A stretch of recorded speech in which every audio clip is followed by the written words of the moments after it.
Okay, let's do a little bit of a deep dive into 1960s hairstyles because they really did change a lot from the early 60s to the late 60s. In the early 60s, the bouffant really reigned supreme. It was all about, big towering hair, that was roller set and then teased and back combed and hairsprayed into place. I actually have a whole nother video on beehives and bouffants, so definitely check that video out if you want more information. But this hairstyle did kind of remained popular throughout most of the decade. It was at its height in the early 60s, but there was always some variation of it. And then, of course, the flip, the bubble flip, and just the flip is always associated with the 60s, kind of straight and then flipped out at the ends, very 1960s. But you did continue to see big hair in different incarnations. Here we see Sharon Tate with kind of a big bubbly style. And then, of course, for more formal occasions, updos, things like that, volume was still very popular through most of the decade.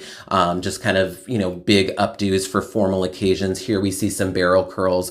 But by the mid 1960s, there was a little bit of a rebellion against those bouffant hairstyles, and bone straight hair really became very popular, usually with bangs cut across. And, it became very popular to straighten your hair. Some women even used clothing irons to get their hair super straight. Here we see Michelle Phillips with straight hair in a center part that carried over into the 70s. Patty Boyd. She has a little bit of a bouffant on top, but still mostly straight. And then, of course, also in the mid-60s, Vidal Sassoon, famous hairstylist, came up with the asymmetric bob. And the asymmetric bob really became super popular in the mid-1960s.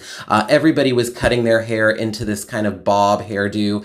Here's Florence Ballard from the Supremes with her asymmetric bob, and just different variations on the bob haircut, sometimes curled under, sometimes with a little bit more volume, sometimes a little bit more flat and straight. Here we see Leslie Uggams with her asymmetric bob. And then, of course, the Supremes just in general were known for that particular hairstyle. Also, the pixie cut, Twiggy, kind of in the mid to late 60s, kind of had one of the first pixie haircuts, and she became very, very well known for that. Mia Farrow, for the movie Rosemary's Baby, cut her hair very short to a very short pixie. Here we see Patti LaBelle and the Bluebells with kind of a variation of pixies and bob hairstyles. And by the late 60s, it really became all about growing your hair out long and wearing it in its natural state, whether it was naturally straight, naturally curly, wavy, coily. It just became all about embracing your natural hair texture. And that was really the first time you saw that. Prior to that, it was all about, having your hair styled in some way. So